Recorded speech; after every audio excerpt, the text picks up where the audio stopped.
woman of courage, a woman of strength, a woman of prayer. Mother of God, you are the seat of wisdom.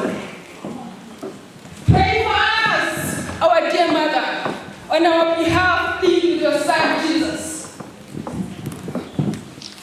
Show us the way. Sifundise ukuvuma ngoba wena wavuma. You said yes. Teach us to say yes. You led with love, so we let love lead. Amen. You are the Mother of God, the seat of wisdom.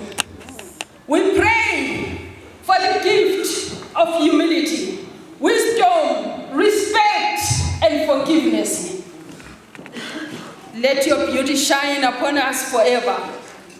We thank you, Mother of God. We thank you, our dear Mother. Your contribution has made it easy for us. Your guidance has showed us the way. We promise you, your legacy will go far.